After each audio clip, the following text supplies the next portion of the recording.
Home Depot paint mixers of Reddit. What is the weirdest thing you've had to color match? I worked at a store called Cloverdale Paint. I matched Sharpies, microscopic flecks of paint people scraped off their walls, a woman's steel underwear, and more. Maybe the weirdest one was matching a guy's girlfriend's iris color. He wanted to paint something the color of her eyes, so he brought in a close-up photo of her. It was difficult because an iris isn't just one solid color, but it was fun and he left happy with this kind of smoky blue. My wife worked at Lowe's and had a lady come in asking for the color of the sky. My wife told her to look at the samples and pick a color and she'd mix it up. The lady said, "No, I want the actual color of the sky," like she wanted her wall to look like the inside of a Vegas casino. My wife, seeing this lady is going to be a problem, asks her, "What time of day do you want?" "If it's nighttime, I've got black." Now the lady is getting upset that she can't just buy one can of paint to make her wall look exactly like the sky. My wife finished the conversation with, "Bring in a sample and I'll see what I can do." Lady then proceeded to ask for the manager. It was an Ace Hardware, but I knew how to do paint mixing. A guy came in and wanted a color match. I walked him over to the mixing counter and he handed me a broken off piece of wood. One of the paint stirrers you get anywhere, with a splash around the broken edge just after the handle. Some purpley lavender color. I'm just on autopilot and ask, "Okay, this color?" He stares for 2 full seconds, not at me, at the wood, and says "yeah" in a heavy tone, like it was the color of his dead wife's eyes or something. We stood in silence as I did the scan, mixed the pigments, and watched the shaker machine. Don't work with paint at all, but one day I got home and parked next to me was a light green Thunderbird. I said to my wife at the time, "That color looks like it came off an Avon bottle." Skin so soft, to be specific. About a month later the car was back and I noticed a license plate on the front with the web address. So I looked up the site and emailed the owner. Turns out he was visiting the guy downstairs from me. They were in a band together. So I went down to talk to him. I asked him about the car and mentioned my comment to my wife and he laughed. Turns out the car was originally his mother's car. She had bought it brand new from the factory just to get that color. She had sent them a Skin So Soft bottle so they could make sure they got it right. Lowe's paint counter lady here. Woman brought in a bowl that had been repaired with the Kitsunge method. Gold epoxy in a black and gray stone bowl. She holds it out to me like an otter showing its baby to the zookeeper. "Can you match both these colors, please?" She was so nice. And it turns out that she was designing her bedroom based off this bowl, and even had a matching urn for when she eventually dies, which was so fucking shocking. I have my urn on the mantle and the way the light hits it is so pretty. Edit. Thank you guys so much for all the love on this post. I never expected this to blow up the way it did, or else I would have formatted it better. LOL. Also, forgot to mention this isn't HD, so not nearly as busy as most paint stores. Weirdest one for was a giant oak leaf. The color varied so much that I wasn't able to scan it and had to eye match it. After about 20 minutes of looking through every gold and brown we have with this customer, he informs me when he picked it up it was raining. So go run it under some water so we can get the true color he liked. Of course I obliged, and another 15 minutes of searching and he was ecstatic with the color match. Spent more than a decade working at a paint store, and by far the weirdest thing I had to match was the toe beans of the customer's cat. At first I just grabbed a fan book of colors and was showing her what was in the ballpark. At this point she was holding her cat, and it was content enough in its owner's arms. This customer wanted a precise match using the color spectrometer though, and handed the cat over to me. The feline was not happy. At the very least it wasn't trying to squirm out of my arms. but it was giving me quite a stink and was growling the whole time I was holding it up to the sensor. Doctor, I color matched a very unhappy cat's paw.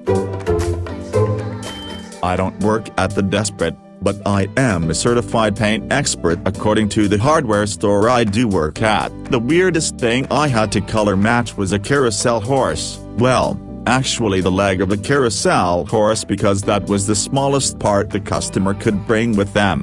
I used the AskReddit Color Designer Plus system with their spectrophotometer, along with 10 years of experience, and I'm happy to say I was able to hit it dead on.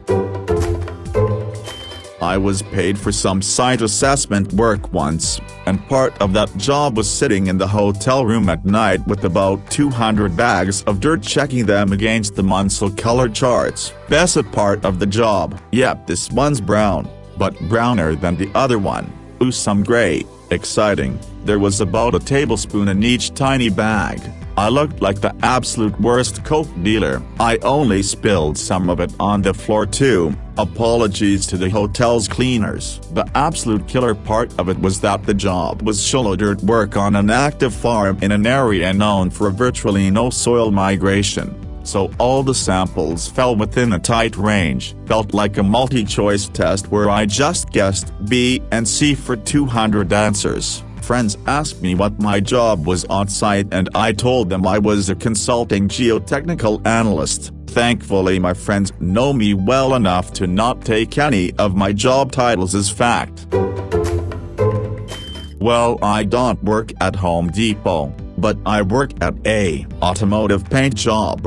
I had a black gentleman come in about 6 months ago. He's been a customer of mine for years. He informed me he needed me to match something in his car. This isn't uncommon. We go outside to scan, look at colors daily. When I get out there, he opens the back door and grabs a prosthetic leg. The problem is they sent it to him to wear, but it was for a white person. He said he couldn't be walking around in shorts with a white leg lol. So he hands me one of his older black legs and asks me to match it best I can. It didn't take long and he was happy with the color. I just picked a brown out of the book and tinted on it till it looked close enough to what he had before.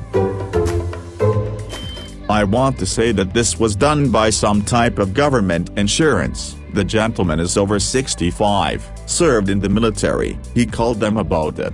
They told him it would be months before they could get him a new one the correct color, so that's why he just decided to paint it himself. I had never asked him how he lost it. I had assumed it happened while in the military. Come to find out, my coworker had asked him previously. He didn't lose it serving. He told him he lost it chasing girls back in his younger years, something about trying to impress one on a motorcycle. Oh, now that's long ago. I used to be very good at manually matching colors. No machines in those days. There was the standard bits of paper and cloth. One day someone walks in covered in dried paint and asks me to match the color on their arm. Someone has spilled the paint all over him and they needed more, but had lost the color identification code somehow. He stood around patiently for an hour until I sorted out an exact match. I worked at a paint store for years and didn't get anything too weird to match. The only thing that stands out was this guy that would come in to match mini farm tractor collectible models. He wanted the paint to match exactly and it would take hours for him to decide on a color. This was a car paint store, so sometimes we'd have to help people find their paint codes. Some models have codes in the trunk underneath the spare tire cover. We'd go out to the car and the trunk would be absolutely full of junk. So you stand there while the customer begins to sweat as they try to push all of their embarrassing items out of the way, including dildos on at least one occasion.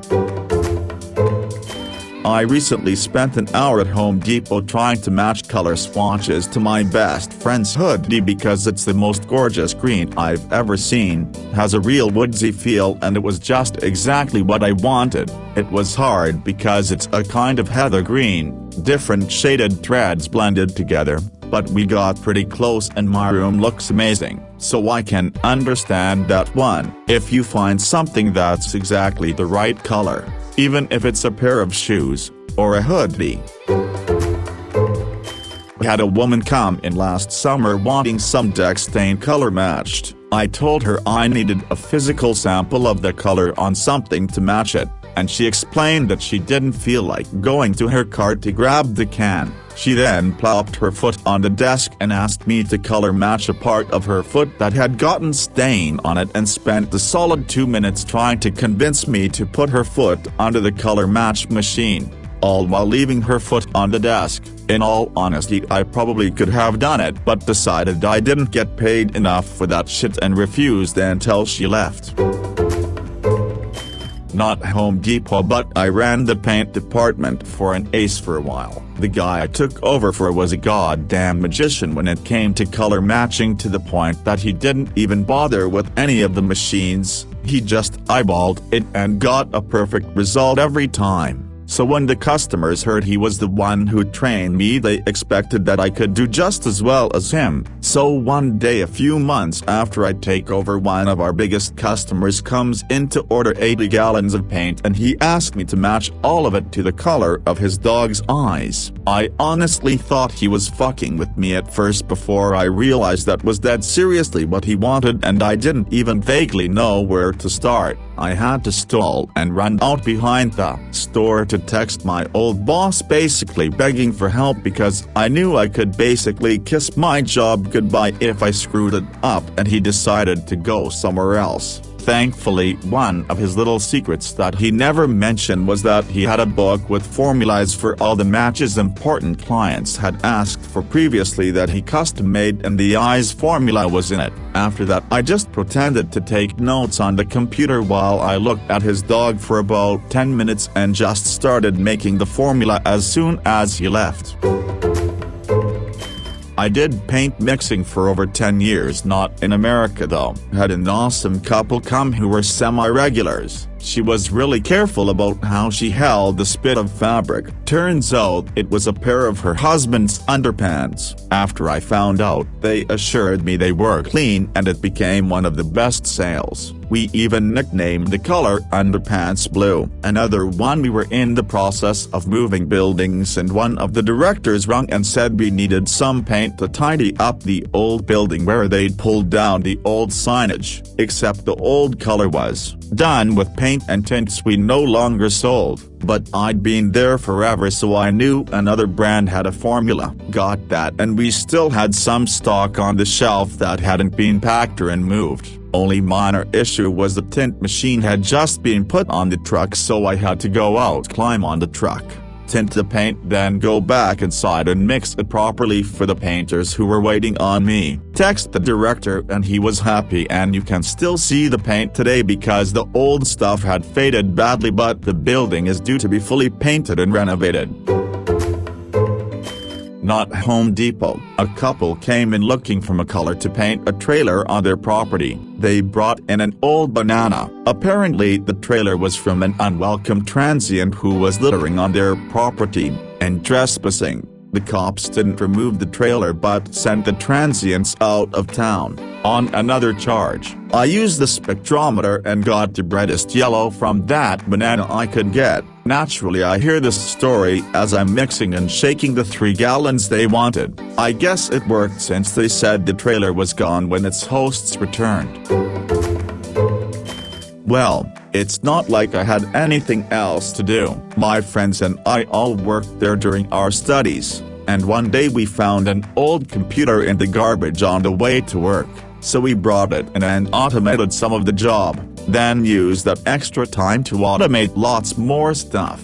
It was a small store, and a surprising amount of the job was looking up information and recipes in physical books. Upper management eventually found out. They were alarmed, then annoyed, then confused, then to their credit, decided to leave it be. We had done a really good job. Boredom is a strong motivator, and by then several other stores depended on us for various things, so I had tons of time to help customers, and nothing better to do. I got really good at matching colors. I had even built a sort of spectrophotometry application out of a scanner, again from the garbage, a few scrap parts from a Nintendo, and some Python script. It wasn't great, but it could reliably tell you which color you had bought given a tiny sample, if it was one of the 2,000 or so in the current set. I used it when people knew they bought paint recently, but lost all the papers with the color recipe in it. It was somewhat faster and more reliable than looking through them all. In hindsight, I made tons of pretty awful mistakes in the algorithm. It was ON when it should have been no log N, and I used RGB color space when I should have used SIMC. I did manage to implement a non-Euclidean geometry for colored distance, which was a good choice, but it would have worked better in 4 dimensions of SIMC instead of the 3A of RGB. Bit of a shame. It could have worked much better than it did. To this day, that was the best job I ever had. I own a company now, research and prototyping, and I can't even make my own job that much fun. It's a tie between the large jar of ghee, clarified butter, and someone's skin. I got both of those within a week of each other. The skin thing was because a woman came in looking for a paint color that would match her skin, so I thought, fuck it, let's match her arm and see what happens. She loved it so much she ordered it for her whole house. I named that color Susan's arm. Edit, I forgot a couple of other weird ones.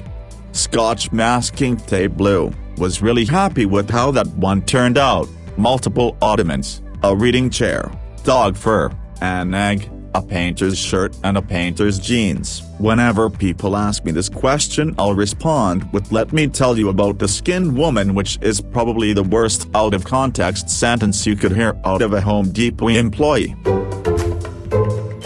It wasn't a color match exactly. We just had to mix a very bright pink. It was afterward that the mom of this little girl pulled out a container of glitter and said, "Will this be able to be mixed in with it too?" So we ended up just kind of saying fuck it and mixing a big container of glitter into a gallon of paint. I'm not sure if it ever worked. Kind of doubt it did, but the little girl was super excited about her glitter paint. Tostitos spinach dip. It was odd enough and with a good reward that I haven't forgotten it. A long time ago I worked for one of Home Depot's competitors and someone came in to ask if I'd be able to match the spinach dip that Tostitos was about to roll out. He wanted undercooked, perfectly cooked, and overcooked matched so that they could paint the inside of jars to show the manufacturing teams what each looked like as it all was made. The guy showed me a jar of the dip and we talked about how he'd have to remove all the spinach and red stuff, bell peppers, tomatoes, chunks and have just the actual dip. He left but came in a few days later with just the dip smeared and dried on some little cards or something. Then I spent a couple of hours working with him to get the colors right. In the end he was happy. A day after that he came in just to bring me a couple of bags full of Lay's, Tostitos' parent company, and Tostitos with multiple jars of dips, including the not yet released spinach dip. He told me to share it all, but I was in my mid-20s working full-time and trying to finish my second college run at the time, so that free food was a godsend. I put those bags in my car instead of the break room and took it all home. Edit, thanks for the awards kind Redditors. I don't post, comment often and these are the first awards I've been given. Frito-Lay always comes to the career fairs at my university. They always have a whole arch-shaped cardboard booth full of chips and dips. So what you do is wait until the last hour of career fair, because no one wants to be carrying chips around when they want to look professional, and whatever they have left they start asking people to please take it because they don't want to bring it back to wherever they came from. I've gotten a few party-sized bags of chips that way. Looking forward to seeing them again once COVID is over.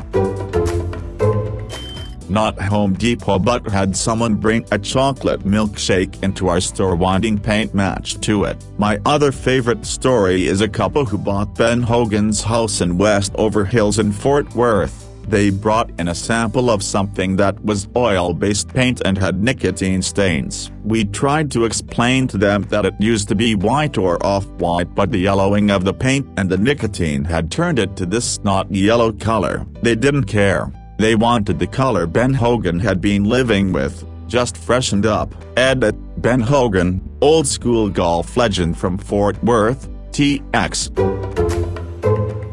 Sort of, kind of. The issue is that scars absorb and disperse the ink in a very unusual manner, making tattooing them relatively difficult. They may not be able to make the skin look normal, but I know a few who have tattoo designs over scars and you'd never know there were scars in the first place. I actually have one tattoo over a surgery scar. You'd never know it was ever there. It was a decent little bump of skin, but a bit of tattooing and all the excess built up skin from the scar was gone.